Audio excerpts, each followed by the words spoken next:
Hi, it's Lindsay Diane from DianeDecor.com. Today, let's talk about how to make someone feel comfortable in your home. There are a lot of reasons why it's important to know how to make folks feel comfortable in your house.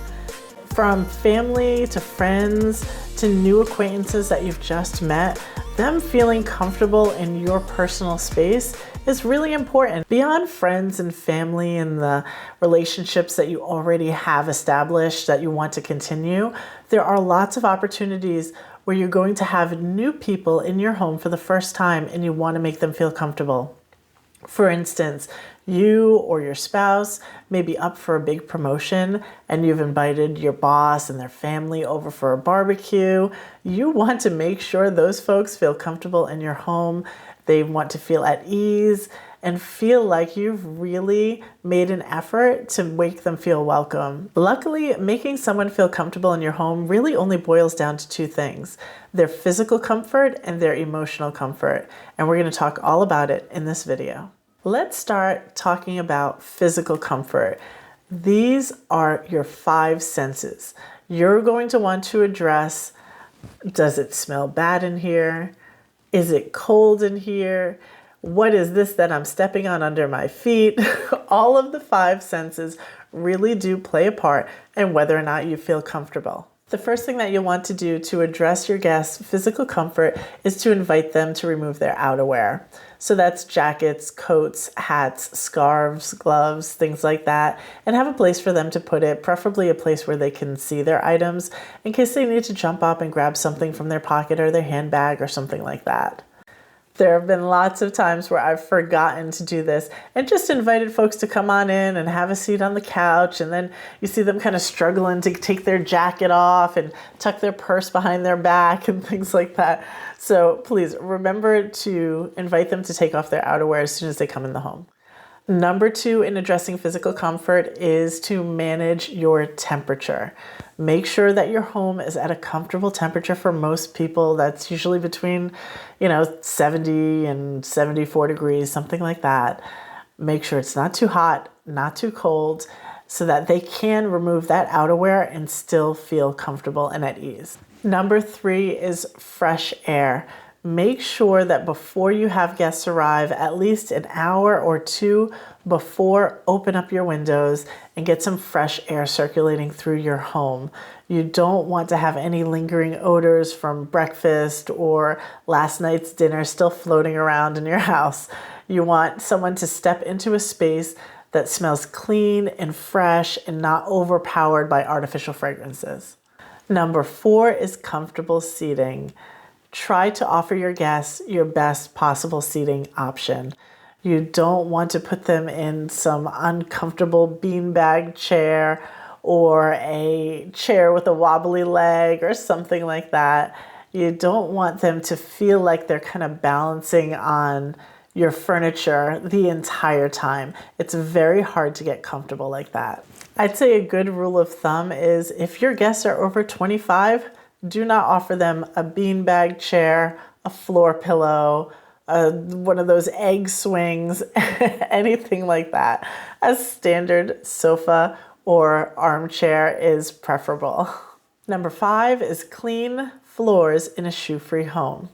Now, it's completely up to you whether or not you want to ask your guests to remove their shoes. But if you do, you'd better have clean floors. Do not have people walking around and stepping into crumbs or bits of anything after you've asked them to remove their shoes.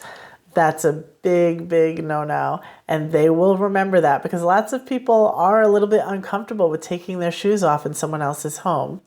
Even if they are used to doing it in their home, you never know what you're going to get when you walk into someone's home. Their carpet might not be that great, or you don't know. So make sure that your floors are as clean as you can get them if you're going to ask people to take off their shoes. Also, consider having some guest socks available. I know that this is something that seems overboard to a lot of people, but if someone was not expecting to take their shoes off and they just have flip-flops or sandals, or lots of ladies wear heels, their feet might get cold on your cold tile floor. So having a clean, never worn pair of socks available to be able to offer someone is a really nice gesture, and they will absolutely appreciate it. Number 6 for physical comfort is food and drink. You definitely want to offer your guests something to drink and something to eat, even if it's small, even if it's just a little bottle of water, cheese and crackers. There's nothing more uncomfortable than sitting in someone else's house and being hungry and being afraid to ask for something because, most no one will do that, especially if they don't know you well. It's a really, really uncomfortable feeling, and you're sitting there waiting, wondering, when are we going to eat?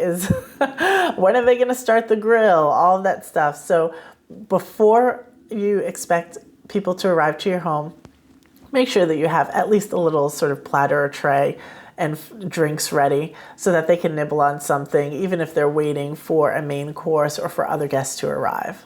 Offering your guests food and drink also gives them something to do. If they're nervous and are just warming up to the conversation, it's a good thing to be able to have a plate in your hand or be able to pick up a cracker here and there.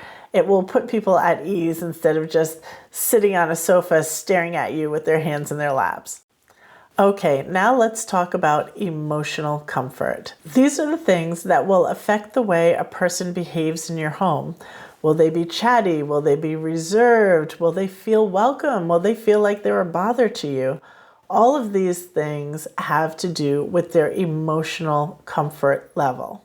The first thing that you can do to make someone feel at ease emotionally is to offer them a compliment.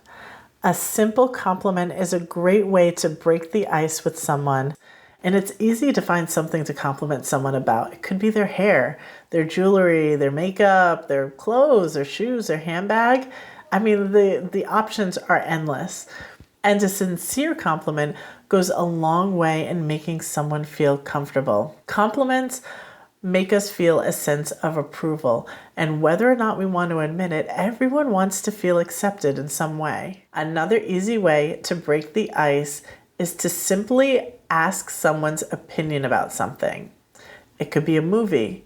It could be something in your house. Like, hey, do you like the way this coffee table is arranged? I've been playing around with it. I'm not sure. What do you think?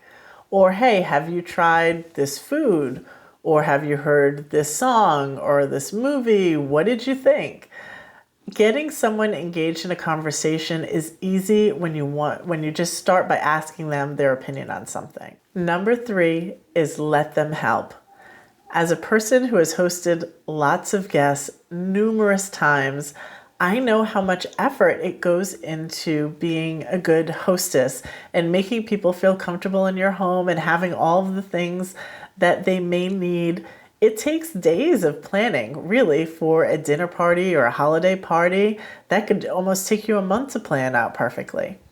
So when guests offer to help you, don't reject their help. They're going to feel some kind of way about it. I know I do. It's like, I know all of the effort that you put in, and I just want to be a help to you. I want to show my appreciation to you by helping you out in some small way. But if you turn around and reject it, they're going to feel kind of, So it makes them feel awkward. It makes them feel like they shouldn't offer again. And it can make someone just plain feel uncomfortable, which is the exact opposite of what you're trying to do. So I understand if you have everything kind of meticulously planned and you don't necessarily want anyone stirring your pots or taking things out of the oven, that's fine. Give people jobs that you would give kids on Thanksgiving. Can you set out the napkins? Can you set out the silverware? Oh, can you open this bag of chips, put it in this bowl? Very simple things that are not going to mess with your overall plans, that will at least make someone feel a little bit comfortable, like they're chipping in, and it works out all around. So if someone offers to help you, give them at least some small job to do. Number 3 is thank them for coming. Make sure that they know that you appreciate them taking time out of their day to spend it with you. They had lots of other options, especially when it comes to holiday time. If it's 4th of July or Memorial Day, People like to get together and they may have lots of invitations, and if they chose to spend their time with you, make sure you thank them for that. Last but not least, and this is a no-brainer, make sure your home is tidy and decluttered. There's nothing like seeing piles of junk everywhere to make someone feel uneasy. If junk mail is stacked up high, or there are piles of books someplace that need to find a home, people will feel cautious. They'll be worried about accidentally bumping into something and causing an avalanche. So make sure that your surfaces are clear. There are no piles of anything. It doesn't have to be perfection, but it should be tidy and neat to the point where people feel comfortable moving around in your space. This is as simple as clearing off your countertops, making sure your sink is empty, making sure you don't have visible piles of laundry anywhere, things like that. Now you know how to make someone feel comfortable in your home. Just make sure that you address their physical and their emotional comfort, and they're sure to feel at ease, even if it's their very first time visiting. Don't forget to visit me at DeCor.com. I post regularly about decorating on a budget, how to host guests in your home, and DIY home decor. Thank you so much for watching, and I'll see you next time. Bye.